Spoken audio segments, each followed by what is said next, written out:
Right about now, we're going to start to change the pace and change the style. So we're back. So now this is the visual version. We're gonna go over some game film here. But yes, I talk a little bit about Franz Wagner. Franz is killing it, man. Bro, he's killing it. Well, bro, with Franz Wagner, the narrative last season coming into like the regular season was, can Franz really make that jump into becoming an NBA star? But it was a big question. Everyone was concerned about it, especially with how hot and cold he was during the postseason against Cleveland and the Olympics, where he had a bad ending to his Olympic series, right?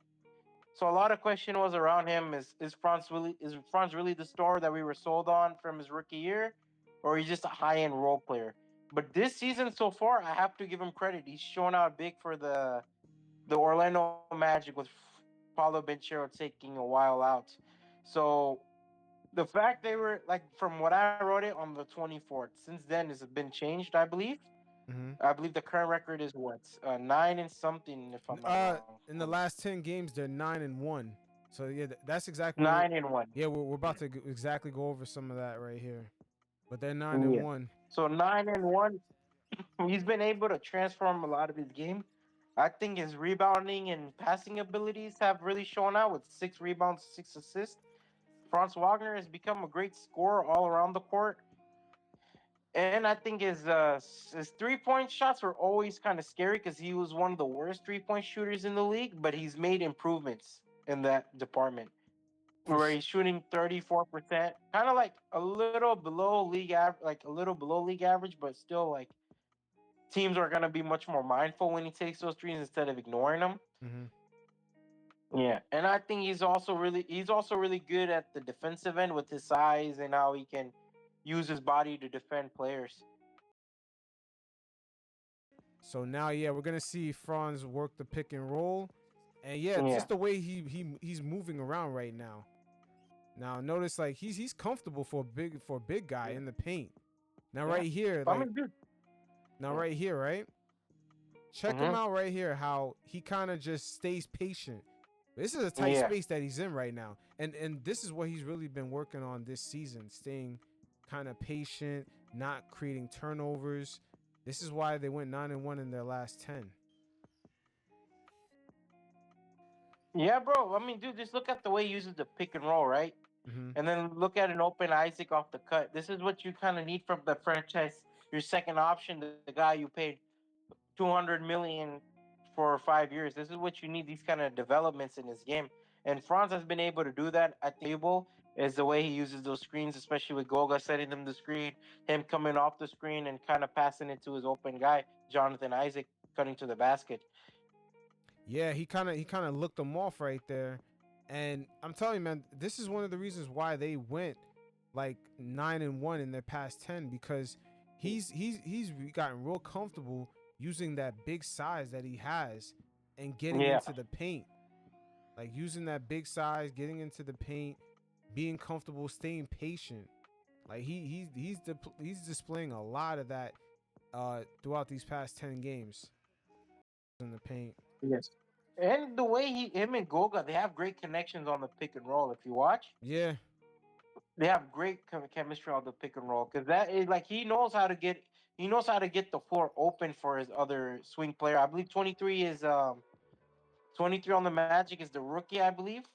Tristan Silva, their younger guy. Mm-hmm. Like he does a good job in getting open based off the front screen. Can you play it one more time?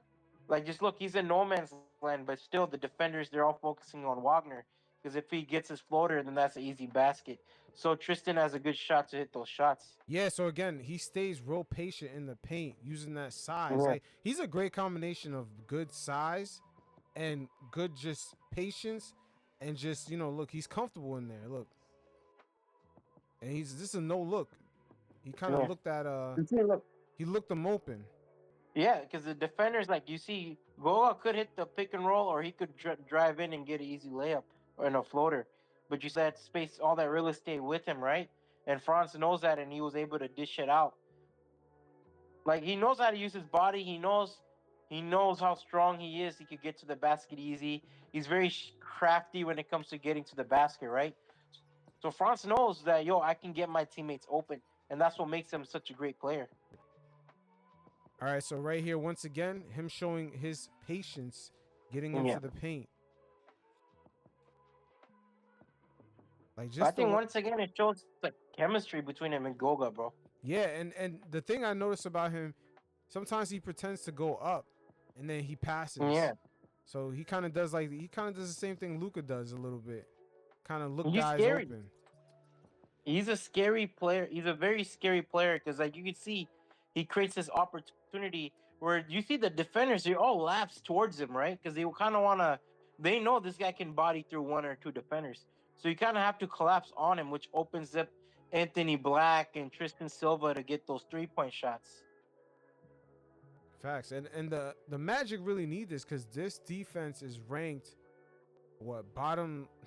they're like bottom like 6 or 7 defense. I think they're number 25 in their The Orlando Magic, no, yeah. I mean, their offense is their actually offense is not good. yeah, it's a So bottom you tier need someone to offense. create shots. Yes. Correct. And they don't have much of guys who can create shots aside of him and Benchero. And Benchero, unfortunately, is injured. So we get plays like this, and I think another clip, like where you see Paul, like Franz, he's much more confident in creating his own shot. And one thing you have to give him is flowers. He's much more comfortable in taking those 3-point shots. Where last year you saw mental lapse. Even in the Olympics, you saw a lot of mental lapse with him. Mm-hmm. So yeah, now he gets the steal right here, and he actually doesn't no look. Yeah. Like he's real comfortable even in transition passing the ball.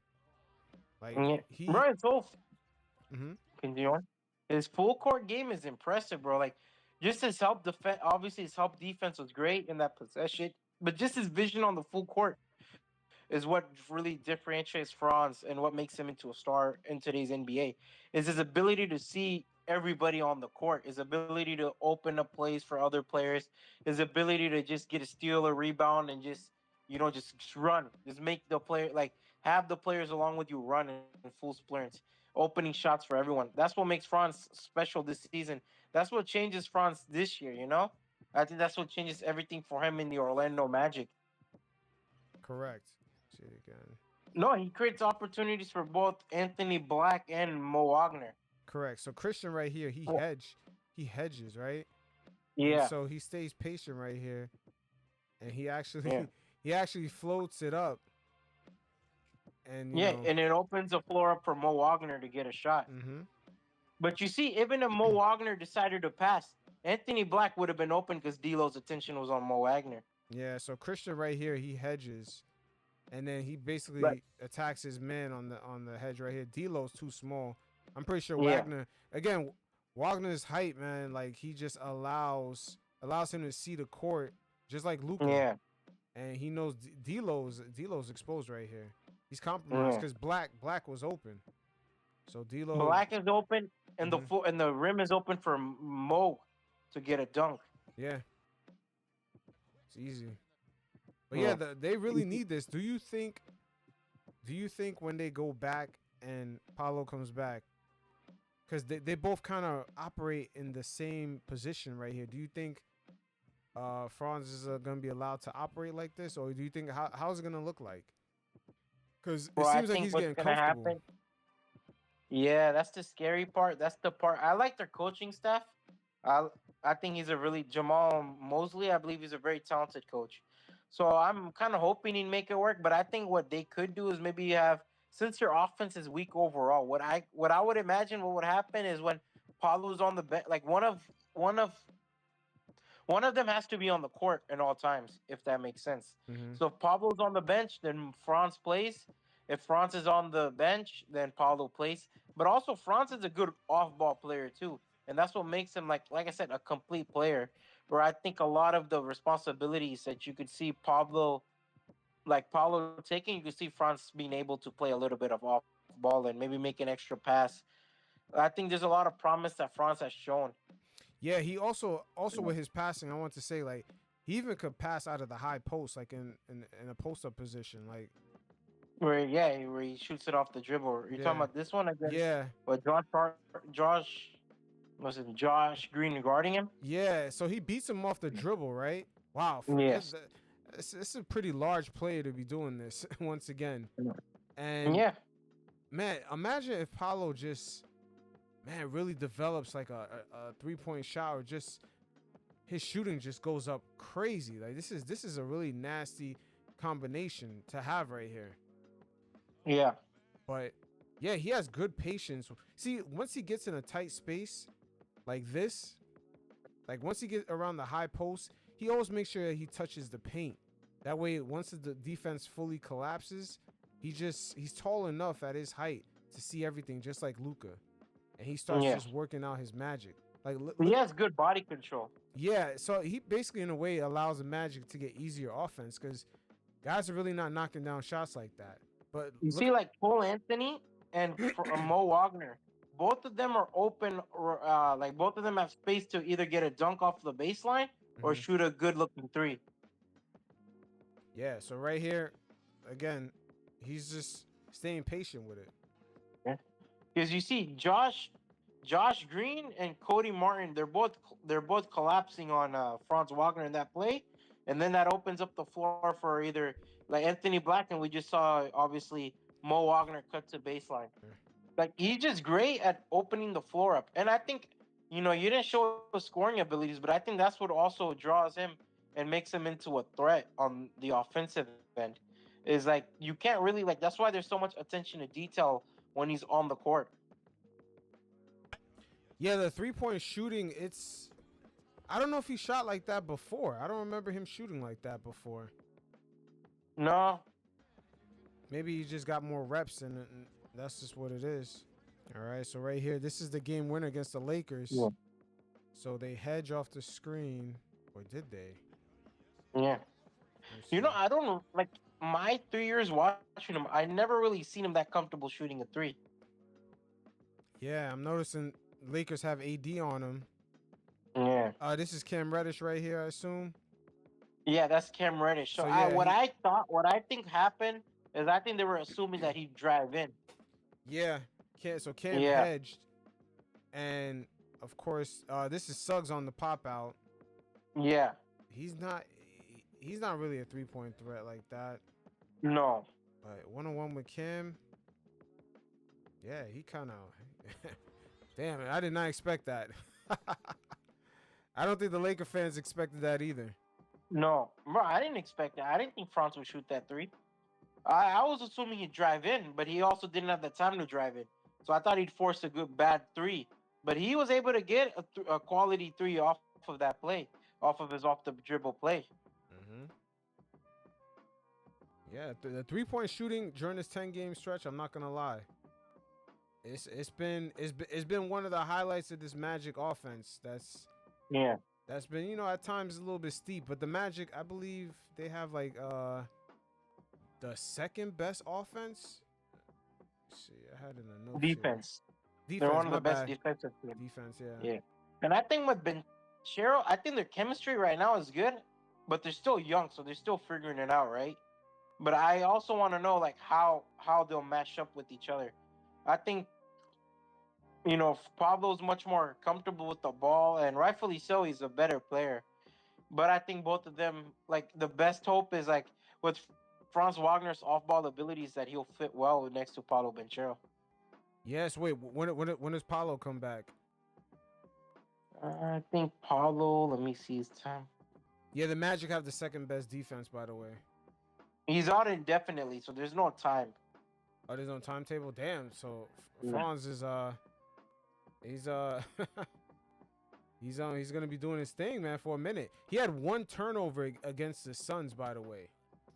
Just one turnover. And I like the culture around Orlando. It reminds me a lot of Oklahoma City Thunder. Yeah. But again, he's knocking out all kinds of 3-point shots. Step back, Yeah. catch and shoot. I think that's really catching teams off guard because they don't really expect this Magic's offense to kind of, Because he's a drive-in guy. Yeah. Throughout his career, he's driving in. He's shooting mid-range jumpers, and I think that's where kind of like that's where Orlando in the past has collapsed, especially last season. But now you're seeing he's willing to shoot those threes. It may not go in all the time, but he's willing. He's comfortable enough to like, fuck it, shoot it. Mm-hmm. But like I said, I think he is a complete player because of his off-ball abilities. Yeah. Like right now, he doesn't really have much players to play off of, Mm-hmm. but he's shown that he can be an off-ball ability when he's next to Paulo Benchero. Yeah, right here, he's not afraid to pull up. Defender goes under the Yeah. screen, and instantly he pulls up. Yeah. Like, yo, I'm telling you, this is man, this is like a new man right here. 100%, bro. He is an impressive player, bro. Can you find any clips of this? Like, do you have any clips of the ball? Of him moving off the ball. Yeah. I didn't put that. Just put like a couple of 3-point shots. I got more of his playmaking, even though, cause really he had like a few games where the 3-point shot was really good, but for the most part, his playmaking is what really stood out. Yeah. Yeah. Oh yeah, this is perfect. This highlight right here. So him right here being so big, his ability once again to get in the paint, just touch the paint, because we all know the And Magic. The Magic just have all their players, you know, for the most part, they have a lot of guys who kind of play big. Like once he Yeah. touches the paint, guys, and he swings it out, guys could just attack because there's really not that much closeout space, man. Like he just draws so much attention. Like look at AD right here, he's caught in a restricted area. And you see, Reeves is struggling to guard him one-on-one. Yeah, it's just too much size and skill and ability to Yeah. just keep touching the paint every time and kicking out. I could imagine for Orlando, if KCP comes through with the shooting, if they really get Yeah. shooters, this shit could be deadly. This shit, exactly. I think the thing is Orlando lacks shooting, but the thing is they have guys who know how to cut to the basket and play off of them, which creates a lot of good opportunities for that team. Let's see one more of him passing. He's passing from everywhere. So yeah, right here again, him passing out of the high post. Look how everyone just collapses on him. But he stays patient through that because again, it's just a beautiful combination of size and Yeah. skill, man. And just And look at strength. that. Yeah. Just look at that. Stays patient. And, you know, again, just like Luka, you can see everything. And you know what you notice about all of these plays, right? Is you can never throw a singular defender at him, which makes him extra scary once Benchero's back. Because now you have to put a singular defender on him because you can't leave Benchero open. Nah, you can't. Man, I don't know how they're gonna. I feel like I don't want to say his role is gonna be kind of diminished. I don't know. They gotta work that out. Like, They're 'cause gonna have to work it out with timing, bro. yeah, or maybe the substitutions. Like Yeah. maybe sub out uh Franz like earlier and then have Palo play until like the last 3 minutes and then sub in Franz and have him play with the other unit. So he could be more in that role and then combine them for like the last before you have all the starters back in. Do Yeah. like a few minutes with them combined. But yeah, like Because this. they have good chemistry together, Mhm. but it's just gonna be hard as both of them keep developing their game. See one more with the pass. Yeah, but again, it's really with the passing that stood out to me. Yeah. Oh, dude, his passing's incredible, bro. I was watching that Lakers game. I'm like, holy shit, I don't recognize this Franz Wagner. Because Yeah. I'm not gonna lie, I've written about Franz Wagner like 3 times, right? And Mhm. every time I've highlighted his kind of frustrations and weaknesses, but at the same time, I've never really acknowledged his strengths of his passing abilities. This is another one that stood out to me. Ooh, that's a nice pass. Yeah, you see how he stays patient. Yeah. And the team throws a double team at him. Mhm. Despite the double team, Jalen Suggs is open. Now the defense has to go back and try to close him off. Yeah, look at that. He hedged, complete hedge right here. Yeah. Two, he steps And great back. screen. He Yeah. he could have easily just tossed it over like this. And once again, great screen by Goga. He could have committed and Mhm. maybe get a dunk, right? But just great screen by Goga. Dude, those two great. Him, all his bigs have great chemistry with the fronts. His brother Mo and Goga, they have great chemistry with him. Yeah, right here he kind of does like a little tap. Kind of Yeah. he like as soon as he felt his defender about to hedge his screen, yeah, he kind of taps Booker in the back. And now you would Yeah. expect Franz to just dump it over, but he stays Yeah. patient. He stays patient through this.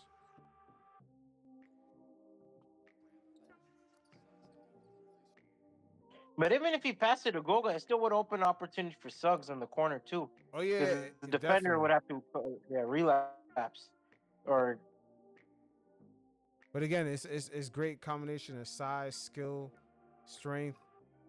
IQ, everything. Yeah, it's just reading the game.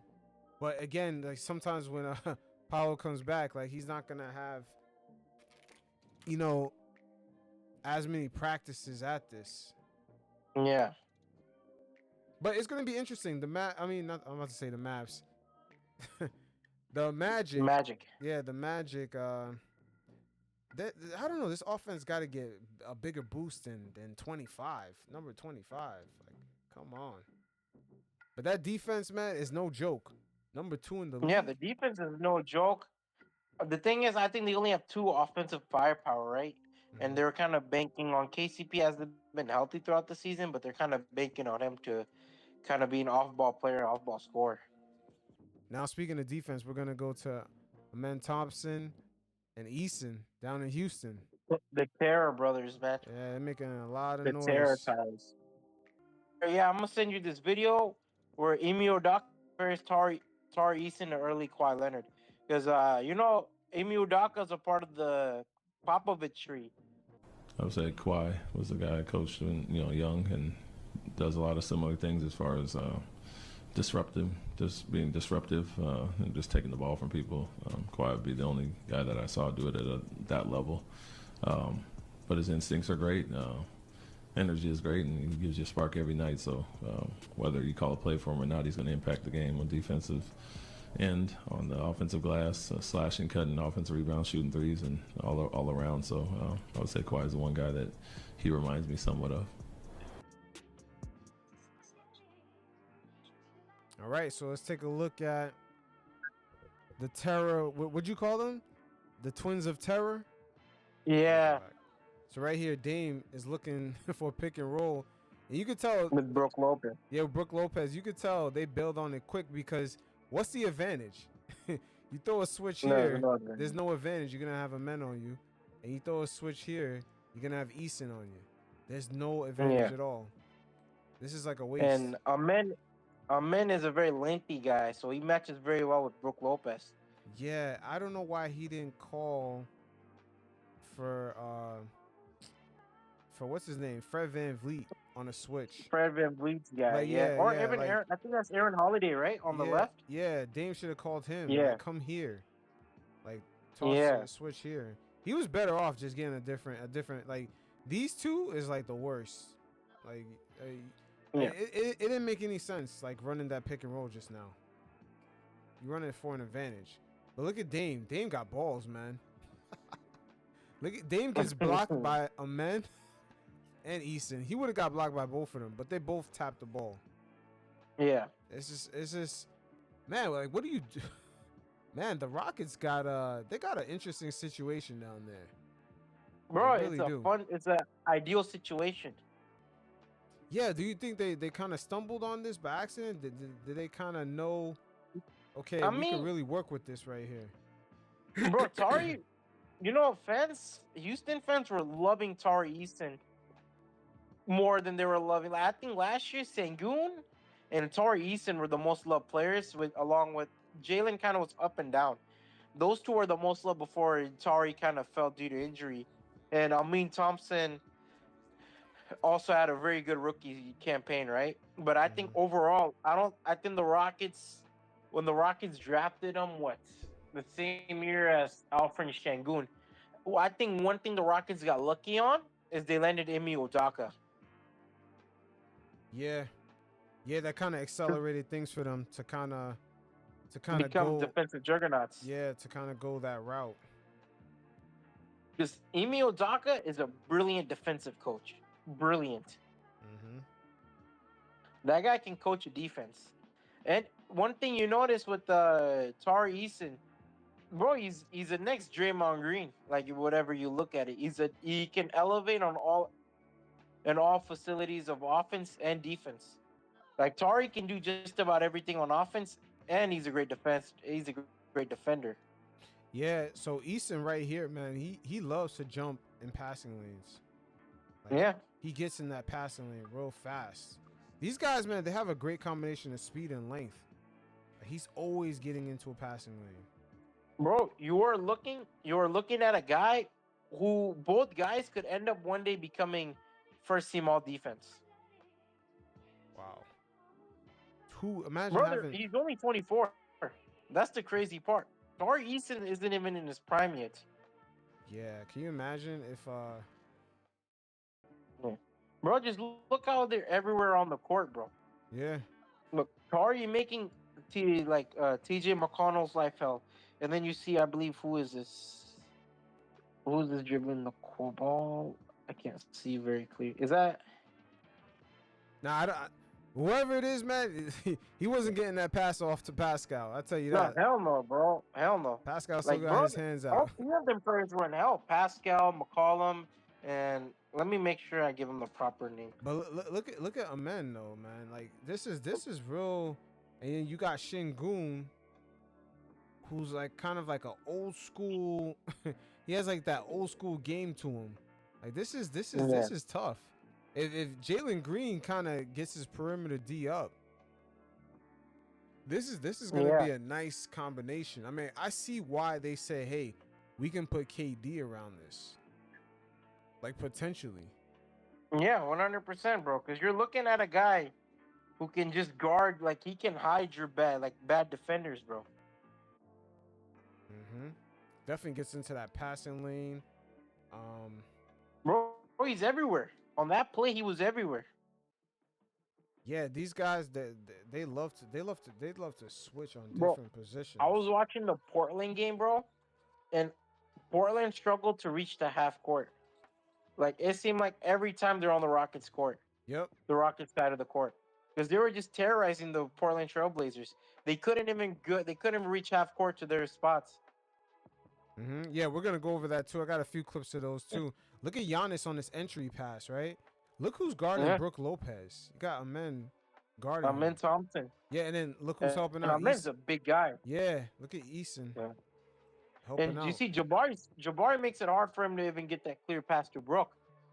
Like Jabari does a good job, like using his height. Yeah, you notice that they got all three of these guys out there at the same time. You know, and that gives Freddie VanVleet an opportunity to get the steal. Man, can you imagine KD running with these boys? Like they will get him passes. He'll be shooting open shots. Bro, Kevin Durant, Devin Booker, whoever, like, bro, that's why the Rockets, like, I think these guys are what the Rockets are basing their foundation on because of how young they are and how scrappy they are. Like, these are the guys who win you a championship, bro. Yeah, I've noticed Eason is like him. I don't know if him or Amen, like they're, which one is like the one that guards the point of attack? Because to me, I think it's Eason, man. Yeah, Eason does. Amen's a great help. Yeah, look at Kuminga right here. Yeah. He's gonna try to get to the half court line, just like how you were saying earlier with the Blazers. You know what's crazy? I wrote in my article.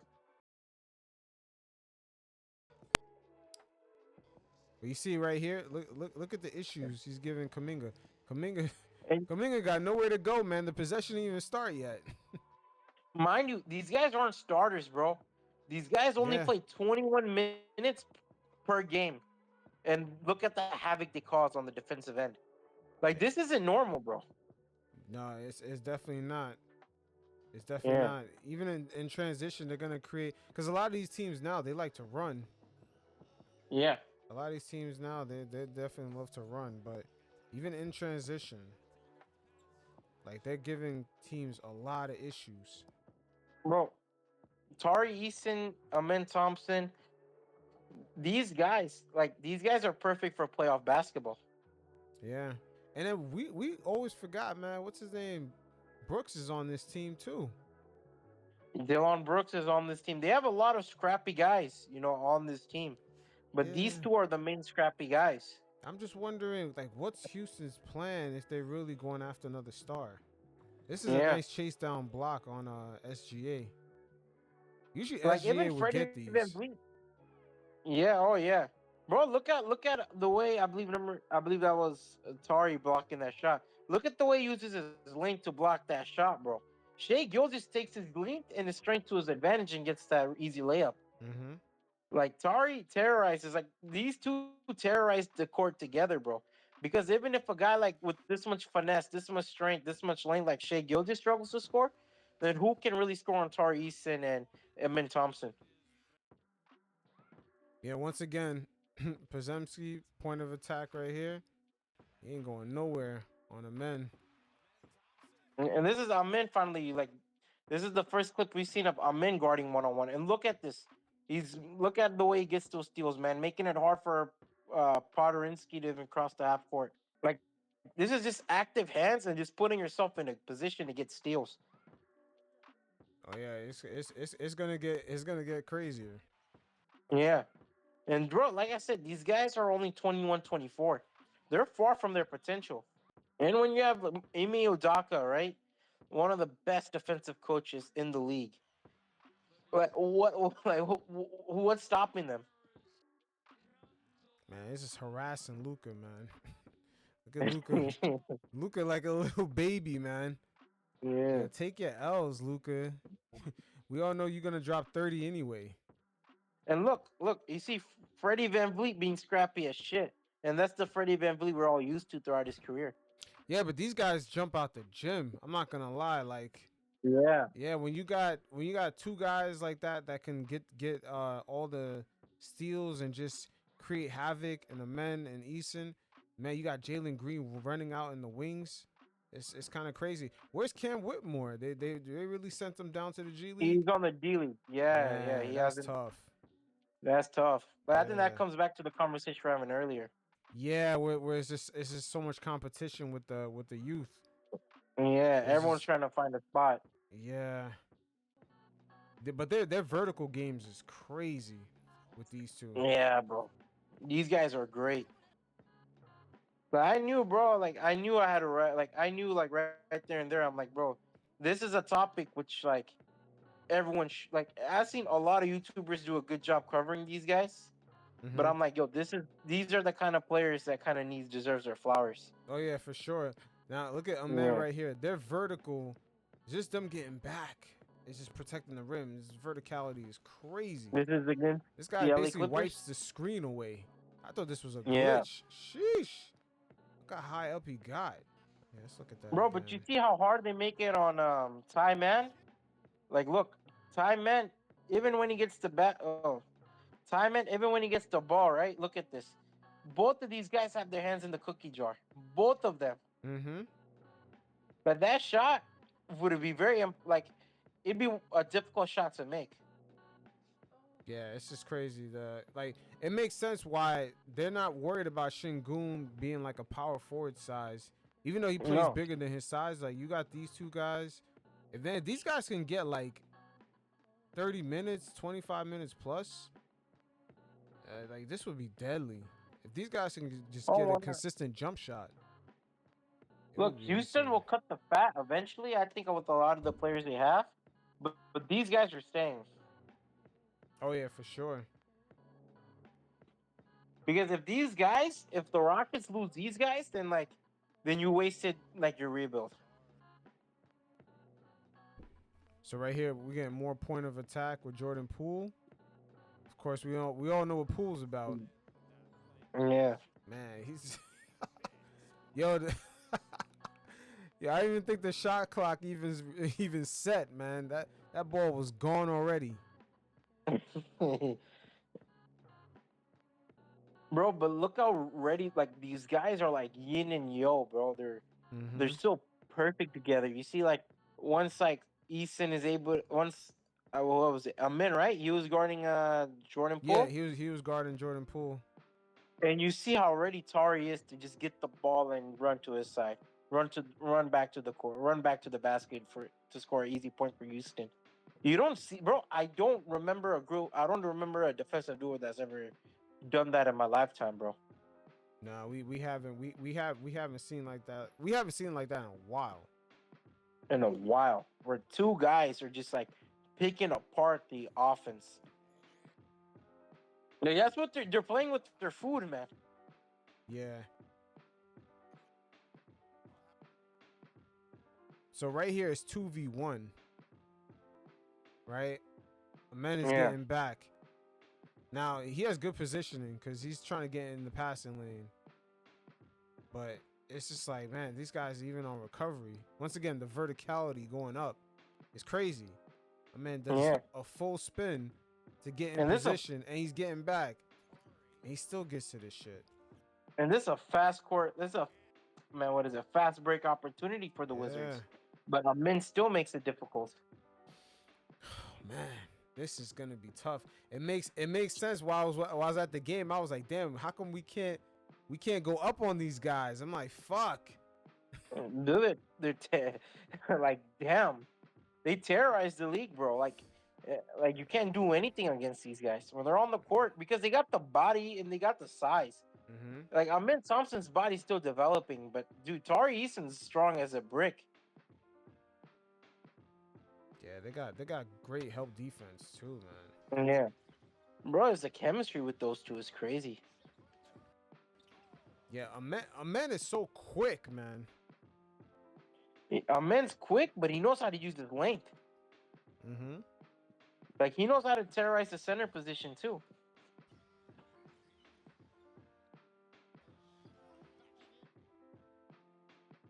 Yeah, he's just so fast. Like he just picks it up. He's not too far away from closing out, just in case there's a pass. But nobody's really open for the Bulls. I believe that is what. And this is the important part about Franz. Like he knows how to operate in this position. Like he's not uncomfortable in this position, even with the defense collapsing. But just look at him, man. Who's that? The rookie? Yeah, the new rookie for the Bulls. Yeah, that dude can dunk though. I'm not really familiar with this game. I haven't got the chance to watch Chicago yet. Yeah, but I'm gonna replay it twice. Once again, it's just so quick. Oh, yeah. Man, Jeff Green still plays basketball. On the help defense, when he gets around and he blocks you, he just deletes the ball from the screen. Like, he punches that shit so hard, man. Bro, I feel like you would hear it. Yeah. Like, that shit looks like it hurts his palm, bro. I can't lie to you. He's so aggressive with that block. Yeah, but so Eason, he really, to me, he disrupts the passing lanes. Yeah. But it's so crazy because a man is bigger than him, but Eason plays like a bigger dude. Yeah. I think Eason's body's more developed. Yeah, he plays like a bigger dude, man. Yeah. Like right here, you could see like how we all know OG is a big motherfucker, man. OG Anunoby is huge, but Eason still gets in his way. You know who he reminds me of? Who? Tony Allen. Wow. Because Tony Allen was a dog on defense, bro. Wow, that's a good comparison. Like, Tony Allen knew how to use his strength. He knew how to use his body. And because of that, he knew how to guard bigger guys like Kevin Durant. Like, those Memphis series, he gave Kevin Durant a lot of problems. Yeah, didn't Kobe kind of big him up after that series? Kobe wrote him in one of his you know that coffee book Kobe has? He wrote about him. Oh, he wrote about him. Damn.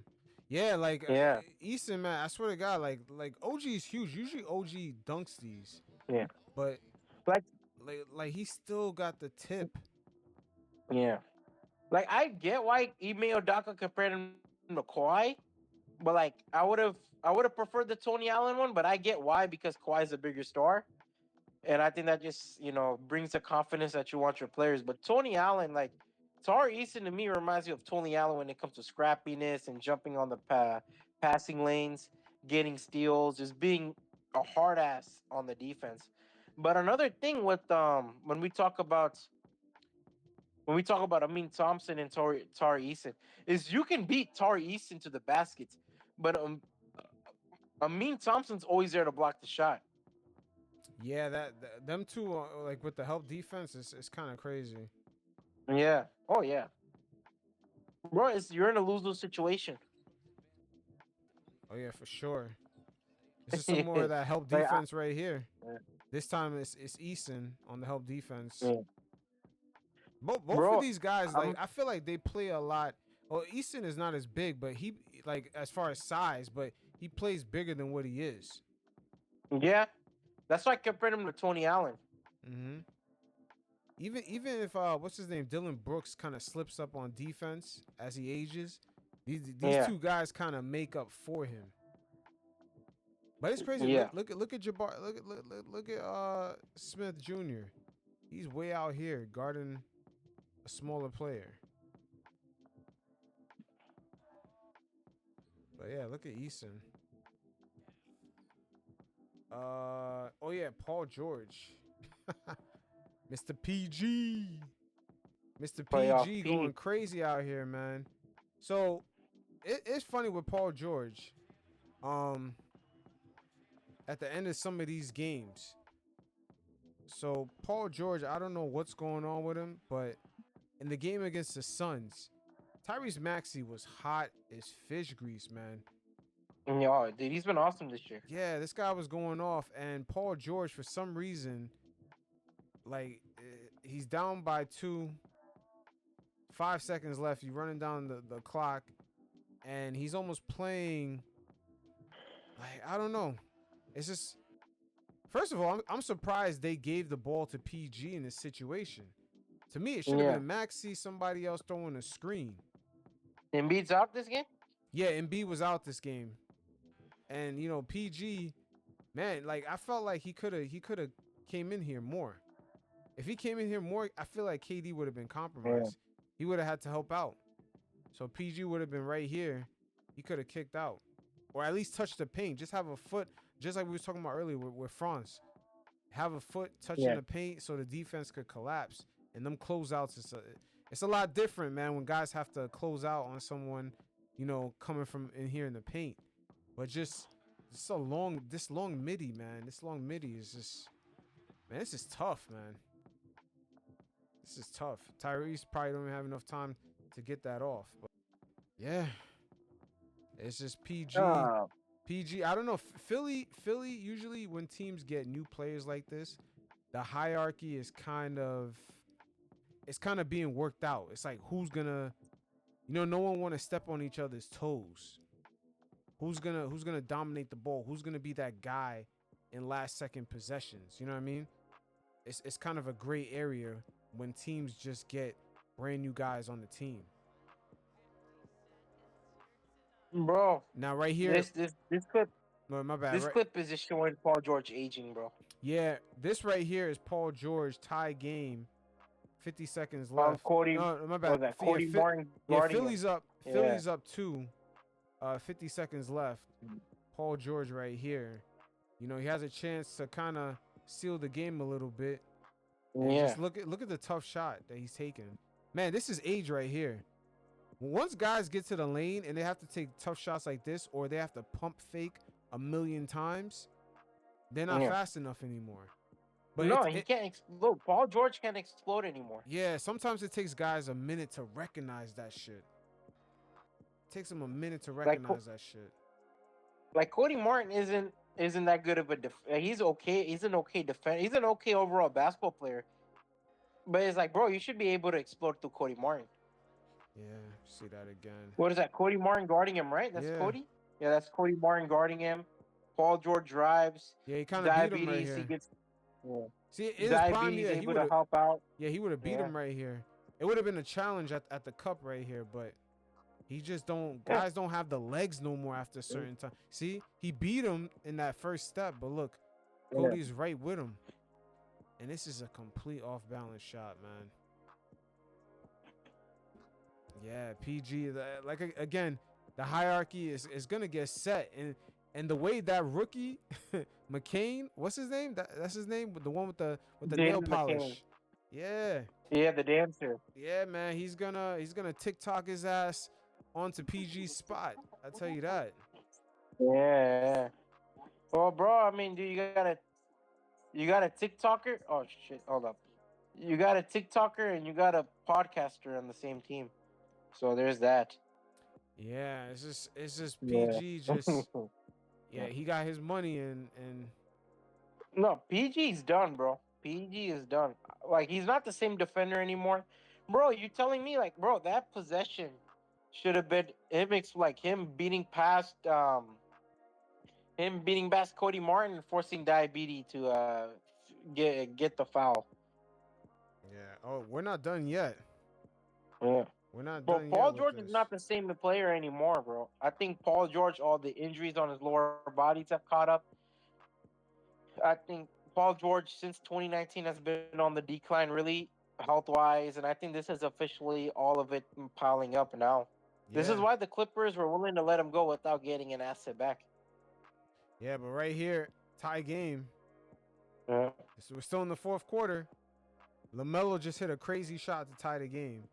PG, Yeah. once again, they're giving the ball to PG.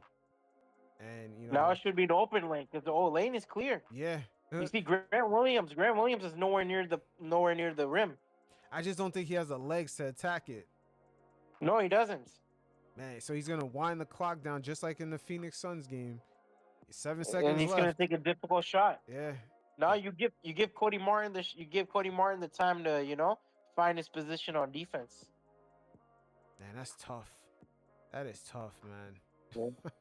Yeah. So after that, at this point, they took him out of the game for the overtime. He didn't even play the overtime. Yeah, because dude, look how difficult that shot. That shot was unnecessarily difficult. But the thing is like Paul George at this point, he can't explode to the basket anymore.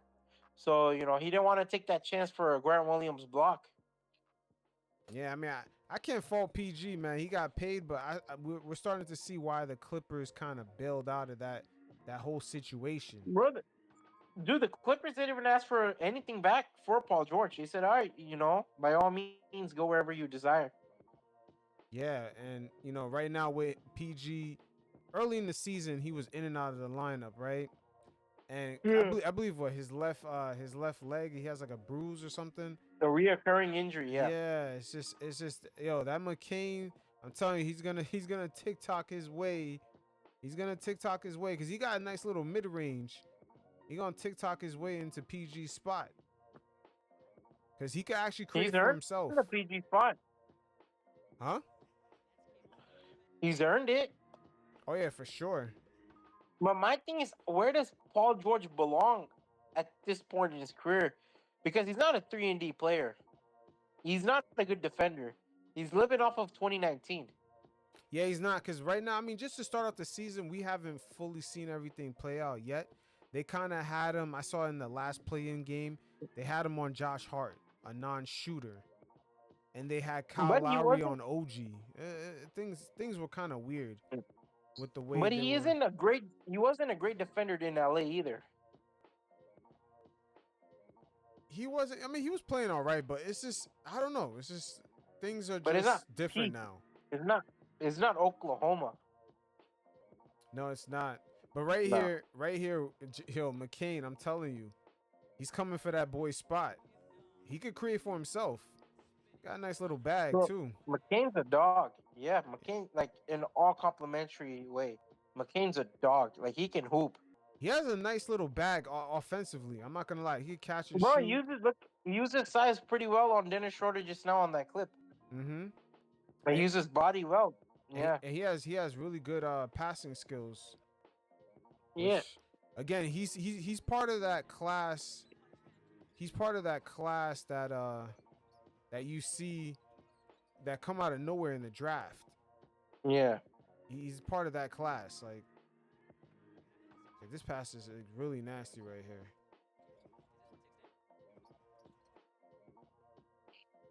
Like the Frenchman, I believe this right here. He's posting up. He has good vision. So in that matchup against the Nets, in the play-in, there was no PG, no Paul George, no Embiid in that. In the play-in or the in-season tournament? I mean, in the in-season tournament against the Nets. I don't know why. We got too many gimmicks, man. We got too many gimmicks. You can't even fucking keep up. Yeah. Yeah, but he can run the pick and roll. He can make some magic happen. Bro, he's the kind of guy. Look, I think Daryl Morey played a little bit too smart ass. I think we were talking about it earlier. Daryl Morey was too much of a smart ass last offseason where it cost Joel Embiid another good season. And it cost the New York it basically pacified the Philadelphia 76ers to not make this the last season urgent. Yeah, it really hasn't. But you know, they keep lucking out. They got Tyrese Maxey, and now they got McCain. Mr. McCain right here, man. He's like I said, man, that nail polish is coming through. These guys are good personnels to have, but you better pray Embiid stays healthy. Yeah, but right here, he's running pick and roll. And he's not bad at running that pick and And roll. for Philadelphia's sake, you better pray that Paul George has Paul George picks it up too, because that's gonna be a long contract if they can't get anything out of Paul George. That last part you just said, that is crazy. Again, guys, some people, they could use their size, man. Some guys are big, they're really not using their size as much. But again, I think that's what being young, the youth, the legs, they're a lot stronger. He hasn't taken so many 82 game beatings. Look how great he is at taking Jared Allen 1-on-1. Yeah, but the power in the legs, because PG, we saw him against remember that last second play, Cody Martin. Yeah, against Cody Martin. Yeah. He's them legs is done. That's the difference right here. Yeah, like he's able to look at the separation between those two. Mm-hmm. Him and Allen. Like Allen has to recover. Yeah, that's crazy. This is only year one of that PG contract. Yeah. Bro, it's worse than the Tobias Harris contract. Detroit won. We'll see. All Philly need is one championship, and then the rest of them could be bad years.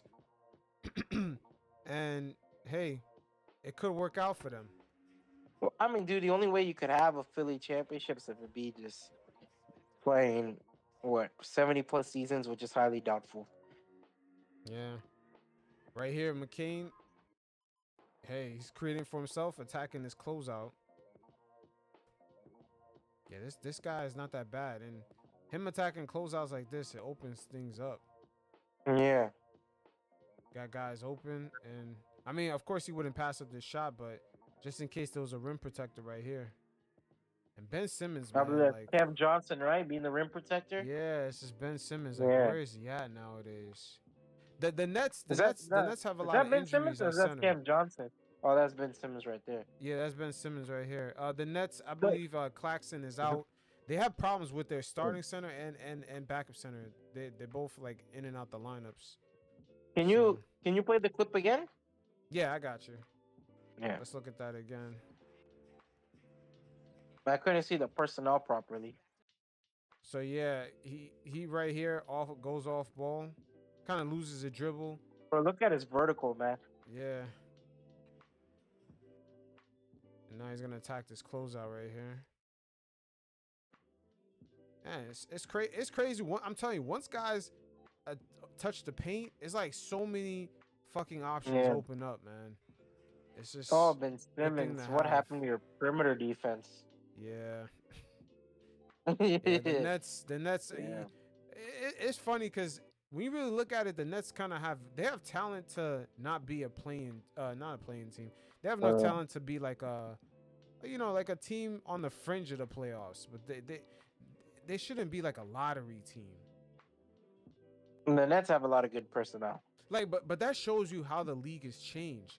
Like, look at this personnel. This in today's NBA is a fucking lottery team.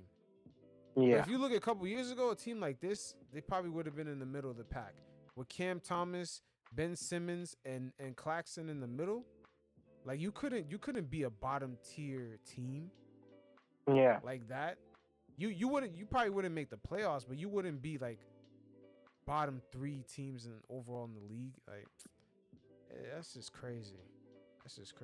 But notice how it's tight. It's a tight score, man. It's a tight score. This overall game was tight. I think the Nets end up winning this game.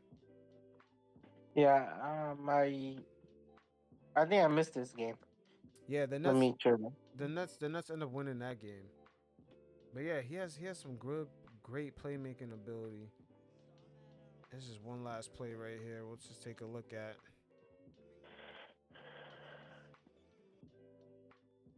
Like dribble handoff. Man, these dribble handoff moves are crazy. Because it sounds so simple, but it's like Drummond could have faked it. and everyone would have Yeah. followed McCain, and then Drummond would have just did a Draymond Green and just take it himself. Now I was on Ben Simmons to play the help defense Mm-hmm. Man, the or Nets, close out on Drummond. the Nets are just too small right here. They're just too small. They got Andre Yeah. Drummond looking like he's They in got Detroit. Cam Johnson guarding the baseline. Yeah. My man looking like he's Detroit Andre Drummond right here. But yeah, the league is in an interesting spot. The Philadelphia 76ers are also in an interesting spot because that Hey man, hey, their record I'm don't fit their roster right now, man. I'm gonna give Ben Simmons his nostalgia credit. If it was 3 years ago, he would have guarded that pretty well. Mm-hmm. Yeah, I'm not gonna lie to you. His back fucked him over big time, and his mentality. That is facts. That is facts. Now right here, jumping to the Minnesota Timberwolves, another team that kind of went through a brand new, transition within their Identity. roster. Yeah. So now they're kind of trying to figure things out. And there's a lot of this on their team as of late. Just guys standing around. It's just wow. It should be so stagnant, but Gobert was been open right here. And Isn't Mia Randall's playmaking abilities has went down the toilet since leaving New York? no, but you know what? It takes time to build chemistry. This is a complete different conference. Different team, different makeup. He doesn't know all these guys, how they move, where they go. Before Randall fucked up his shoulder on the Knicks, he was clicking, man. He was playing real good. That's why the Knicks won all those games. OG, Brunson, Randall, they were all clicking. And right here, this is, because every team this offseason that changed their lineups, they all kind of went through a similar struggle. Like where everyone's trying to figure out the chemistry. But there's something right here, man, because Gobert, he was already open, but he kind of just gave up on this shit. Look at him. He gets called for the 3-second violation. I don't know if Randall fits on this team, bro. I feel like it's too early to call that. It's a little bit too early to call it. But that like New York Randall would have passed that shit, bro. Yeah, you know what? There might be a trust factor with Rudy Gobert. There might be a trust factor going on over there with him. I don't know. I think maybe the system isn't very catering to Julius Randle. Yeah. And speaking of that system, just Anthony Edwards, man. He's taking a lot of threes, bro. He's taking a lot of threes. I know nowadays, especially in the NBA media, they're clocking these teams. Oh, they're not taking enough threes. But it's like, just because you could take them, it doesn't mean, like I'm seeing the Celtics for certain games, they take so many threes, especially going up against the Cavs. They had like 38 points in the paint and the rest of the shots was threes, and they were only up 5 points going down the stretch. Yeah. Yeah, the Cavs absolutely shot like shit. They missed so many open threes, but yet the Cavs were only down 5 points. So I'm like, how is that logic? That logic does not work all the time. But there's more offensive possessions now in the NBA, A lot of teams are looking to shoot it a lot quicker. They are, but once again, the situation was so ideal. I'm just trying to figure it out. I'm going to watch how the season progress. I'm just trying to figure out why the Celtics made a lot of three-point shots. Out of like 100 points, they had 38 points in the paint. But yet the Cavs missed all their open threes. But by the time it came down to crunch time, the last 3 minutes, the Cavs are only down 5. Yeah. So I'm just like, man, imagine if, what's his name, Garland hit all those open threes. Or just the other role plays that they had. They missed a ton of open threes. This game will be completely different. Yeah. Yeah, like, I don't know. Because right now the narrative is, oh, they're not shooting enough threes. That's why they're losing these games. But it's I think the problem also is you lost the offensive firepower too with Karl Anthony Towns. They did. I mean, Edwards is not shooting bad from three, but there's a lot of early possessions where he just takes a long time to bring the ball down, and then off of the very first pick, the ball never gets passed around once, and then he pulls up and shoots, and then it's this guy standing around. So I'm wondering, how many times can guys keep coming down the court, never even touching the ball to make another pass, and then watching this dude just shoot threes? Like after a while, that kind of like demotivates certain guys, man. Like Yeah. I don't know. Like this offense, it just it just doesn't look the same. Yeah, like Edwards is settling so much. Like even coming off this pick right here, right? Yes. Look who's almost the low man. It's Monk. He's the lowest guy, but look who he's Hold on. one-on-one with. Okay. Perfect. This is Edwards coming off the pick. Edwards could jump over, dude. And he's get playing right against here. a bad Sacramento defensive team. Yeah, but he comes off this Yeah. pick, and it's like, okay, I'm coming off this pick. 18 seconds left is in the I shot believe that's- clock. It's early in the possession, but And Keon Ellis is the only Yeah. one. Keon Ellis giving him a lot of space to operate right yeah, here. I think this is Alexander right here. He could toss a screen, for Yeah. Malik Monk not to get to Edwards trying to contest. But look at Edwards. He just like said, "Fuck it, I'm gonna take a wide ass turn, and I'm just gonna pull up." Very early on in the possession. And then look at Dante and Randall just fucking watching. This is going to be a repeated thing. Moreno's body language hasn't been ideal either, bro. Like that possession, it was bad body language by Randall. Yeah, it has. It has. Yeah. Now, right here, once again, my man Edwards running the offense with absolutely the green light of freedom. He has Ellis on him. And Doug McDermott is on Randall. Randall kind of could almost screen him. For Edwards to go straight down. Like, this is my issue with teams are not shooting enough threes. But instead, look, he fucking takes a step back. Yeah, that's a horrible step back three. This is very. Because now you have the lane right open. Look, the lane's right open. Who was that? Malik Monk? He's not gonna contest those shots. Yeah, so you give Mhm. who is that? Kevin? Who's that guy running? Keon Ellis. No. Oh, Yeah, no. that's Keon Ellis. Who's the other one? That's Doug McDermott. That's what I'm saying. Like initially, he could have made that turn. Yeah. When Randall had him Yeah, earlier, come on, he could have made that McDermott? turn. Yeah. Yeah, and then look, it's very early in the shot clock. Very early. Yeah, so Edwards absolutely getting the green light out here. But he's still shooting good from three. Is that he just doesn't... Is that... I don't know, man. It's just you don't have to always take the shot, man. So right here, Edwards, of course, running the offense once again. And he's going to miss Randall. He's going to completely miss him. He's going to be wide open.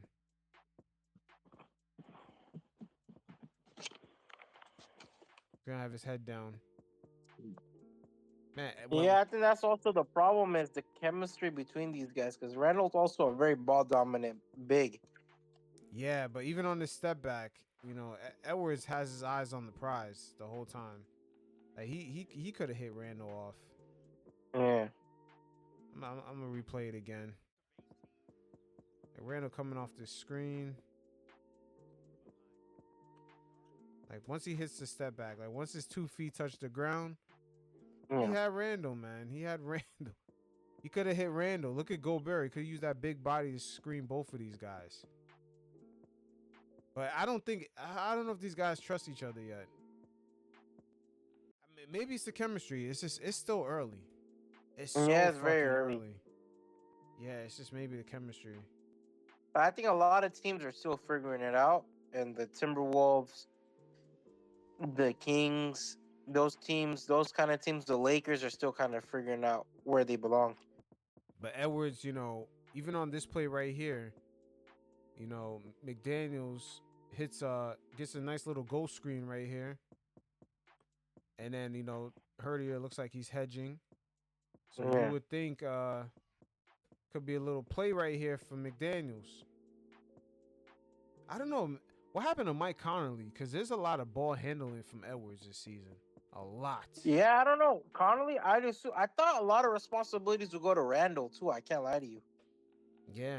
But I think Conley might have took a step down because, you know, he's going up there in His age. age. Yeah, he's going up there He's in age. 35. Yeah, so he took a little step down. But Yeah. again, Edwards. Like him and Kevin Durant are the only ones from the 2007 class, if I'm not wrong. Yeah, Edwards, what really hurt him going up against the Mavericks last season was the decision making. Decision making with the passing.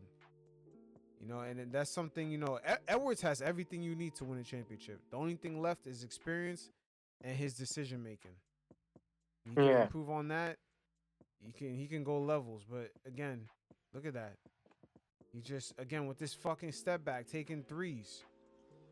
Like, he knocks it down. He's been knocking it down at a good clip. But it's like, damn it, his teammates are left hanging a lot. Yeah. He freezes his teammates out of the offense. You see Jaden McDaniels, Julius Randle.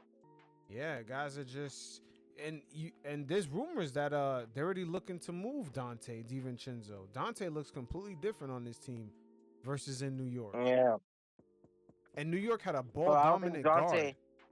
Dante doesn't have guys that can really open the floor for him as compared to New York. I mean, no, Minnesota, my bad. Yeah, I mean, hey, Dante was on a team with a lot less talent, but with a bunch of injuries. Yes. Yeah, but again, with Edwards is my thing. I've been noticing no one gets to touch the ball. There's been a lot of possessions where it just starts off, and it's like, hey, I'm just bringing the ball down the court. We're not even getting a fucking pass off, and I'm just gonna launch it. Like this right here. He literally just got down the court. He's already launching that shit. Like Randall just set his screen. Nobody's really open, and he's already launching it.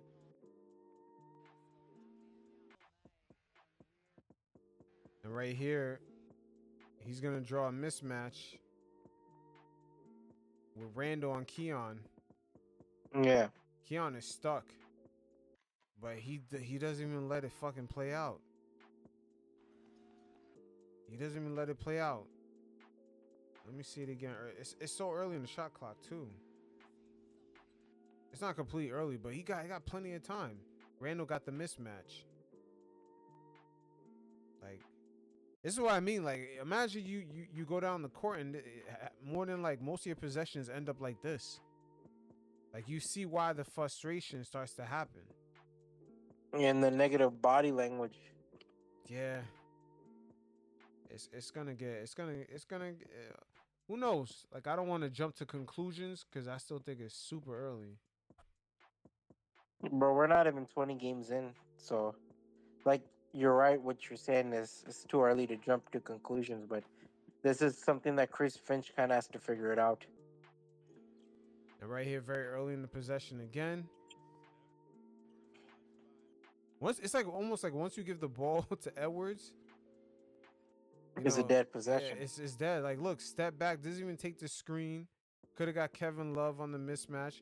Still would have had 10 seconds left. Probably could have came down the baseline. Oh, for sure. He could take down like a 38-year-old Kevin Love. Yeah, kick out.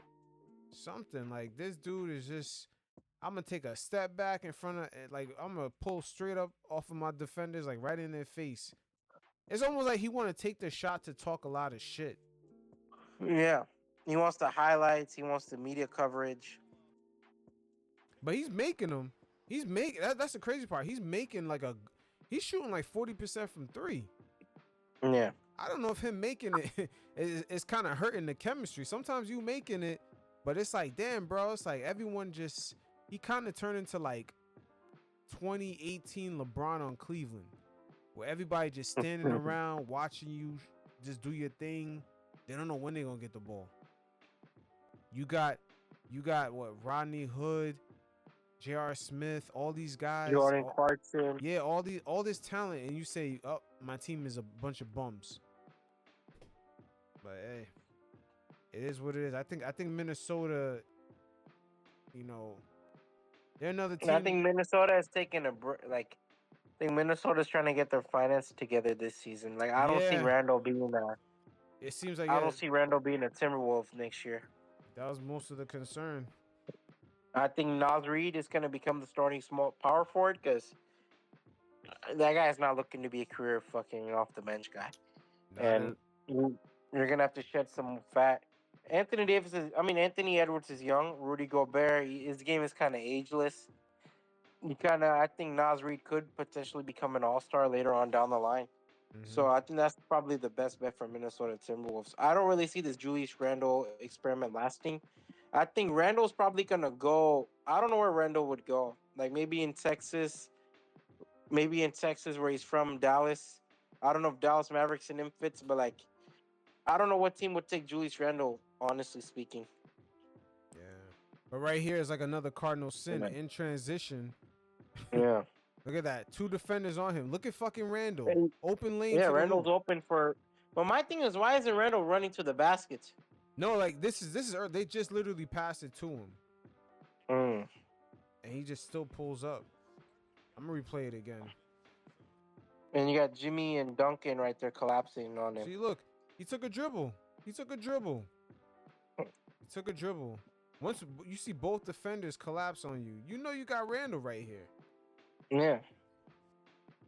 But my thing is, all right, fine, I'll like hold Anthony Edwards accountable. But I don't really see off ball movement by Randall to get open. Yeah, but it's almost like Edwards has no patience. Edwards is almost, I don't know. This is Edwards' first time having the green light. I'm not gonna lie. Cause remember Because he had to share the ball with Carl. Yeah, with Carl. Yeah, this is the first time we've seen him have the green light, and sometimes he Mm. might have that I just got to the league, I gotta get mine syndrome. Like you never know. Yeah. You never know. Because when he entered the league, he's playing with another first overall pick. Yeah, he might need 1 month to get off all his shots and get off his bullshit and be like, yo, okay, I had my fun. I had a little bit too much freedom. Okay, now we need to get back to winning. Yeah, but you have another All Star. What? Randall's a 3-time All Star. Yeah, I believe so. Yeah. So you have an established player. Man, this is kind of crazy. Now, right here, I'm gonna show you a prime example Yeah. of Edwards just really feeling himself. The T-Wolves got a steal, right? And it's 2-on-2, 2v2. You would think they would just like kind of reset. You got guys on the floor, so you don't even have a lot of space to operate on your side, on this empty side, unless you step over these guys while dribbling the ball. But Edwards, man, it's just, man, Edwards is really in his he really has tunnel vision right now. Again, he has the freedom to do whatever he wants, and I feel like he's not handling it right. Look at that shit. Just straight up pulls up. Fuck it. I'm gonna shoot it anyway. Yeah. You see that? On the left side of him, he has 2 people on the floor. It's 2v2. Yeah. Look at that. 2-on-2.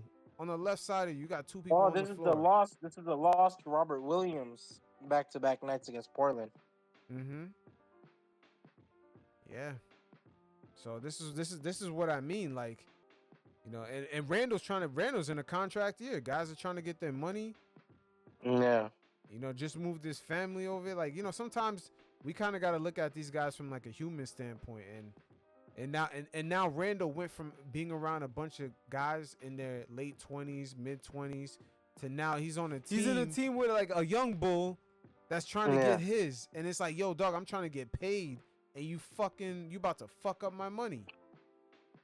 Yeah, Randall took a pay cut, right, to be in New York. No, he didn't really take a pay cut. I mean, like he's up for contract year right now. Yeah, that's what I'm saying. Next year, I think is optional. Yeah, it's optional, but this dude right here, the way he started off the season, yeah, man, Edwards is is not gonna make that happen for Randall at all. Sometimes we take away the human element of the game a little bit. We don't really look at these guys from like what they're really trying to achieve, which But is finance, yeah, of course, is a job at the end of the day. yeah. Yeah, so Edwards right here.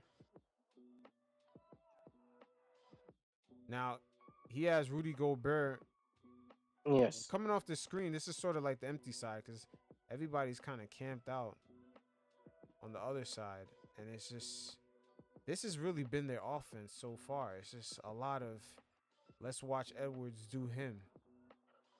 Like this right here, I just wanted to show that. Like, this has been the T-Wolves offense all year, right here. This exact, if this could be framed and put on the Minnesota Timberwolves like office, like once the guys come into like the practice facility, this should be the picture right here. This has been the T-Wolves offense right here. Everybody watching from one side, right? And then you got Rudy Gobert setting a screen, but Towns is not even fucking taking it. Yeah. Like this is their offense so far. But hey, we'll see, man. It's a lot more unorganized. Yeah, Minnesota has, they're coming off that Minnesota's coming off that all-star, for Towns Western and Conference. Edwards, and then they're coming off a Western Conference Finals appearance. So I don't know where they go from here. I think Karl Anthony Towns kind of demanded his own, right? Because he was Minnesota's guy for what, close to a decade, 8 years, 8 or 9 years. So obviously, you kind of have to pay your dues. Now it's Anthony. I mean, it's been Anthony Edwards' franchise for a while, but now it's officially Anthony Edwards' franchise. Hey, it is what it is. These guys, I believe right now, they are in what, 9th place or some shit? Yeah, right now they've just lost to Houston. Şengün had a big game. Yeah, it's just this, man. The spacing Karl Anthony Towns provided was really. It's mixed. I mean, dude, New York's paying dividend on it right now as we speak. Yeah. The only thing is sometimes he's a liability on defense, but the way he opens things up and makes things so much easier. Yeah, it makes things easier on Jalen Brunson because he's such an elite off-ball player, bro. But it also did the same thing for Edwards. Those are the kinds of things that don't come up on the stat sheet. Yeah, he's an elite off-ball player. So that's why I'm thinking, bro, like if you're Minnesota Timberwolves, you cut your losses with Randall because Randall's at the peak of his career, right? And he's not fitting in. Like he has, 3 or 4 more great years? You go for a younger Naz Reid, 25, not in his prime yet, in my opinion. You go for a younger Naz Reid. Yeah, Naz. Yeah, 25. Yeah, 4 years younger. Naz is in a contract year, isn't he? No, he got extended. Oh, he got extended already. Okay, Yep. So I don't know So why isn't he starting? He's starting? He's off the bench. That's what I'm saying. Like, yeah, I don't know what they're hesitant on. No, but they're not hesitant. He fits a lot better. They're saving money, man. It just comes down to that. They're saving money. That's crazy. Minnesota waited so long to be good, and the owner's still worrying about fucking saving. So they're not trying money. to go over the second apron. Oh my god, this is crazy. But really Nas got paid big money. That's what, I think his contract. So did Daniels. I don't think they're getting. He got paid 3-year, $41 million deal. Yeah, I don't think they're getting what they expected out of Daniels. No, Daniels been a disappointment, but Nas been solid. Yeah, Nas of course is solid. Yeah.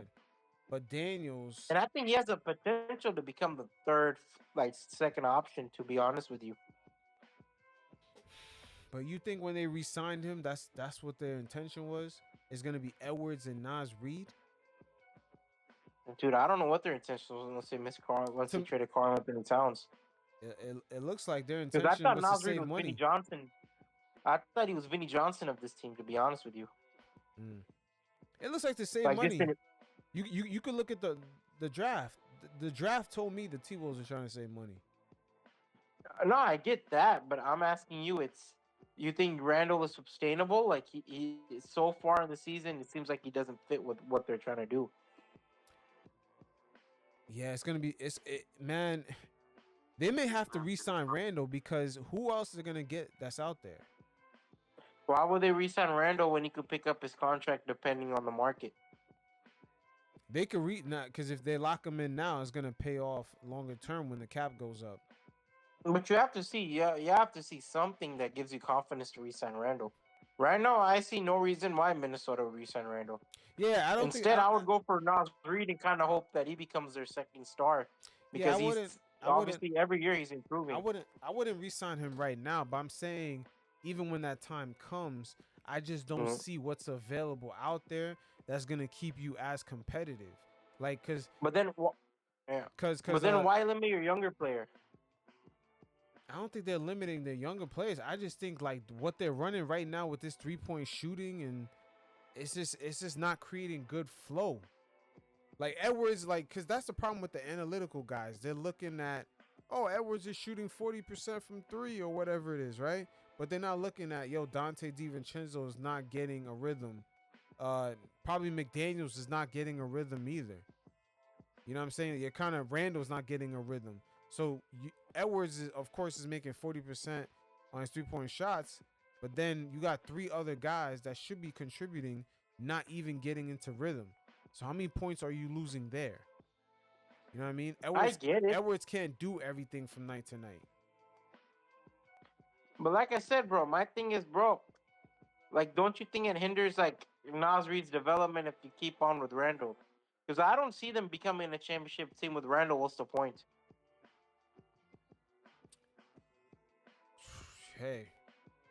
Hey, man. Like, I'm not saying they're instant championships with Nas Reed, but what I'm saying is you have a much more younger and much breathing room if you make Nas Reed your second option, possibly.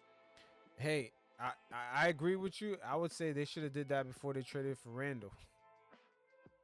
Yeah, possibly. I mean, dude, I thought, like, for me, how I made sense, I'm like, yo, this is the only season Randall will play in Minnesota. Because right now, I don't know if he wants to play in Minnesota. I think he does. I think he does, hoping that it will work out. But right now, it just looks like Minnesota just dumped money to Look, save money. I think Randall wants to play for a team in Texas, bro. Hey, maybe. I was gonna say He's Houston from there. Rockets, but I was gonna say nah. Houston Rockets ain't it. They're too He's crowded. from there. Yeah, he's from there, but I don't think that these teams have cap. Like No, they don't. I don't think Randall right now is gonna want to take a pay cut either. This is probably one of his only opportunities to actually get a large deal. This is his last big contract. Yeah, so you never know. It's not because it's not a guarantee. Yeah. Once most NBA players hit age 29, you know, the next 5-6 years is not even a guarantee. So, But you're stuck in a dilemma if you're Minnesota, because you have a younger Nas Reed, 25, and you kind of have to juggle that with with Julius Randle. So how exactly do you make that work? Because Nas Reed has shown improvements every year, and I don't think Nas Reed wants to be a 6 man of the year when he could close out games on other teams. hey, we're gonna see. We're gonna see. But right now, You know? it's tough to call because they're gonna have to kind of put Randall with the starters and try to see how it works. Yeah, I agree. Yo, maybe Randall might be a good excuse to kind of signal to the fan base, hey, we're trying to win, but in reality, they just really save money, and they're just winging it from there. All they know is that they don't owe the money. Because they sold it to the former one of the former heads of Walmart, and Aaron what's that baseball man, the New York legend, Yo, A-Rod. That sale didn't even go through. Which one? The one with the Walmart guy? Yeah. It didn't not the Walmart guy. It was it's a restaurant guy and A-Rod. I swear it's a Walmart guy. I have to follow up on that story, but I doubt the league is, because the thing is, right? Let's say they approve that the sale of that team, Yeah. it's gonna Yeah, end, it was Mark. It was Mark. it's gonna Yeah, my end bad. up hold on, it's gonna end up being a low ball. Like what the Hornets they sold for $3 billion. This team is they're trying to sue the current owner to get this team sold for 1 point something billion. which is under. 1.5 billion. Yeah, which is under. That's an amount they agreed on in 2020. Right now it's 2024, and they still haven't paid for the team. So I doubt the owner, knowing that his team is probably worth $4 billion plus today, is trying to sell it for 1.5. I doubt that shit. Oh, okay. I see. Taylor, what's it called? Yeah. Taylor pulled out of the negotiations. Glenn Taylor.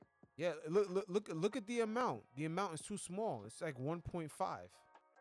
Mm. You know what's weird? Mark Lore would have benefited the Minnesota Timberwolves because he's also a tech guy.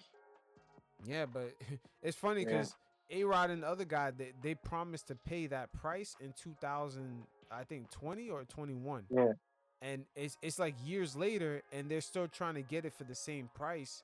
Meanwhile, if he just resells the team, he could get like 3 billion, 4 billion, 5 billion. Why would he sell it for 1.5? Yeah. It doesn't even make any sense. Fuck. They're on a lawsuit over this shit. Yeah. Because I remember it was a Walmart guy and Aaron Rodriguez bought the team. So I'm like, holy shit.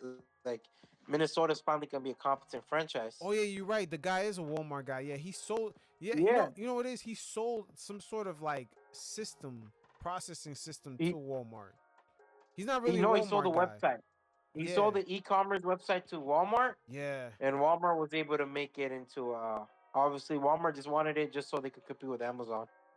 Yeah, he sold something to Walmart. But yeah. But those guys, they don't have the equity in reality to buy that team. What they're doing is that they're trying to combine money from other equity firms to buy the team, but they're trying to buy it for a 2021 price. Yeah, it's not gonna work, man, because even the other owners are not gonna approve that. Because think about it, they're trying to have expansion and have someone buy a brand new team in Seattle or Las Vegas for like $5, $6, $7 billion. Why would anyone buy those teams for those prices when the Minnesota Timberwolves in 2024 sell for 1.5? It don't even make any sense. It doesn't even make any sense. Glenn Taylor he's a very sneaky businessman. Yeah, I think what it is, he finessed them into being a minority owner of the team. He finessed them into that. Yeah. Yeah, the decision making is all on him at the end of the day. Yeah. But because Mark Lowe, he brings you the internet kind of everything the NBA would want in a new owner. Mm-hmm. Like tech savvy billionaire guy. All right, bet. Yeah, appreciate you, man.